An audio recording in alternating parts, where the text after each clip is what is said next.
আসসালামু আলাইকুম সবাইকে। আজকে আমি বানাতে যাচ্ছি রূপচাঁদা মাছের রেসিপি। এই মাছটা সত্যি অনেক টেস্টি, কিন্তু একটু অন্য ধরনের ফ্লেভার আসে, তাই বলে অনেকেই খেতে চায় না। কিন্তু আমি একটা কথা বলবো, আপনারা যদি আমার মতো একবার রূপচাঁদা দিয়ে এই রেসিপিটা ট্রাই করেন, তাহলে দেখবেন আপনারা নিজেরাই বলবেন, ওয়াহ, এটা তো আসলে খুব স্পেশাল।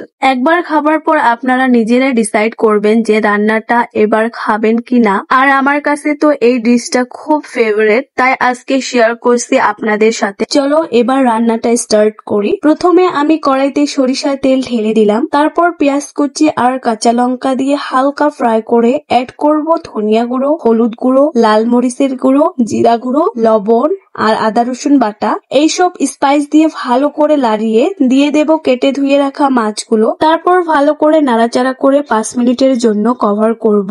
এরপর ঢাকনা তুলে দিয়ে দেব মাছের তেলগুলো। তারপর আর একটু লাড়িয়ে 2 মিনিটের জন্য কভার করব। 2 মিনিট পর ঢাকনা তুলে পরিমাণ মতো পানি অ্যাড করে হালকা লাড়িয়ে কভার করব। 10 মিনিটের জন্য রান্নাটা হতে দেব। এই পর্যায়ে আমার মাছের কষানটা রেডি। এখন আরেকটা কড়াইতে আবার সরিষার তেল ঢেলে পেঁয়াজ কুচি, চিরা লঙ্কা আর কাঁচা লঙ্কা বাটা দিয়ে হালকা ফ্রাই করে নেব। তারপর অ্যাড করব ধনিয়া গুঁড়ো, হলুদ গুঁড়ো, লাল মরিচের গুঁড়ো, লবণ, জিরা গুঁড়ো আর আদা রসুন বাটা। এই মশলাগুলো ভালো করে লাড়িয়ে দিয়ে দেব কেটে ধুয়ে রাখা স্কোয়াশ। সব মশলার সাথে স্কোয়াশ মিক্স করে 2 মিনিটের জন্য কভার করব। 2 মিনিট পর ঢাকনা তুলে এবার হালকা লাড়িয়ে পরিমাণ মতো পানি দিয়ে ঢাকনা দিয়ে 10 মিনিটের জন্য রান্না হতে দেব। 10 মিনিট পর অ্যাড করব আগে থেকেই কষান করে রাখা মাছগুলো। ভালো করে লাড়িয়ে এবার ঢেকে দেব 5 মিনিটের জন্য।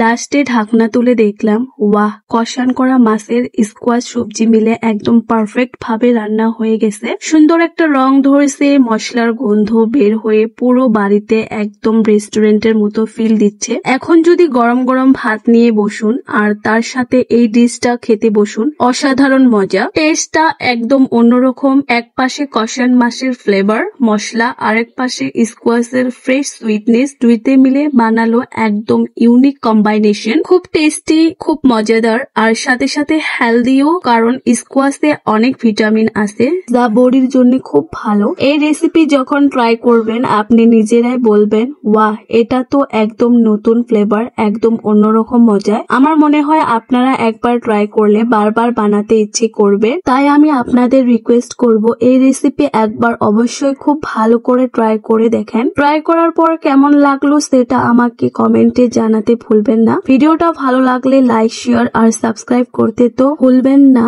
আর আমি আমার নতুন নতুন রেসিপি নিয়ে আসছি, তো দেখা হবে নেক্সট ভিডিওতে। টিল দেন খুব মজা করে থাকুন, ভালো থাকুন, সুস্থ থাকুন। Bye bye.